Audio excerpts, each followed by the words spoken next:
It's a stormy night, just before 10 p.m. on Friday. Klaas Jelle Kofferman and his men are heading towards the port of Harlingen. After 5 days at sea, the captain is now registering the ship's return to the Port Authority.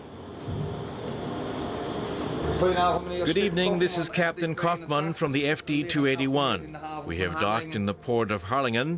Great, have a great night. Goodbye. It wasn't a good week. The men didn't catch nearly as many fish as they'd hoped. Captain Kofferman has just switched over to a new environmentally friendly net. Together with employees of the WWF, he's trying to figure out how to improve his catch. One improvement is already visible. There's only one kind of fish in their net, plaice, just what they were fishing for. Now we only have one bucket of fish to throw back. If I catch 1,200 kilos of plaice, I now only have 40 kilos of bycatch, mussels, snails, and throwbacks. It really isn't possible to get lower than that.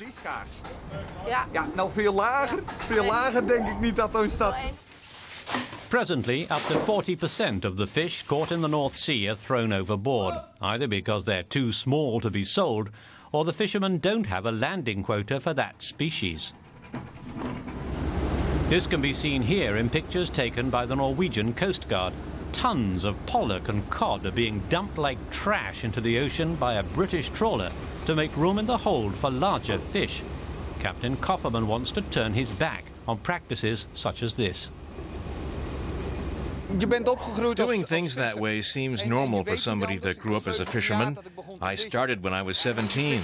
Then it was normal for us to have many small fish in our nets. But due to pressure from the environmental groups, our awareness has grown, and we now appreciate that it really isn't acceptable, and that we need to look for solutions to avoid this from happening. Environmental protection is all well and good, but the high price of oil in the last year is what is really forcing the fishing industry to rethink. Fuel comprises half of the cost during normal times. That's why new fishing methods are being sought.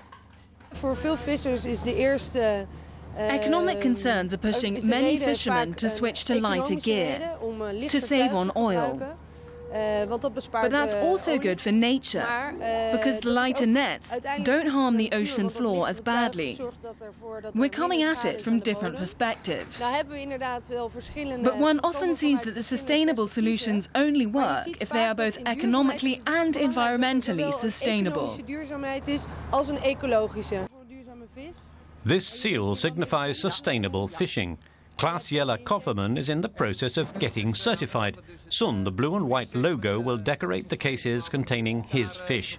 Without it, he won't be able to market his fish in future. Such as here, at the fish auction in Den Helder, 65 kilometers south of Harlingen. All through the night, plaice, sole, pollock, flounder, cod and skate have been unloaded, sorted, weighed and prepared for auction. In the future, only fish carrying the blue and white sustainability seal will be traded. Certification and controls are costly, which also puts pressure on the vendors. Of course it costs money. But as of 2012, the Dutch supermarkets will only sell certified fish. It's very simple. If you want to sell fish in a supermarket, you'll need that certificate. The auction manager likes this development. He tells us that local fish stock have recovered and that in the long run it's in the fishermen's own best interest, as overfished oceans would mean the end of their livelihood. Dutch fishermen are also only human. There are trailblazers and those that don't want progress. But the Dutch fishing industry as a whole is currently very intent on getting the MSC certificate. The Dutch government is supporting this with some subsidies for the fishermen. Both fishermen and environmental groups know that undesired bycatch will never be completely avoidable, but it can be dramatically reduced. There'll still be enough left to feed the seals, though, in the port of Den Helder.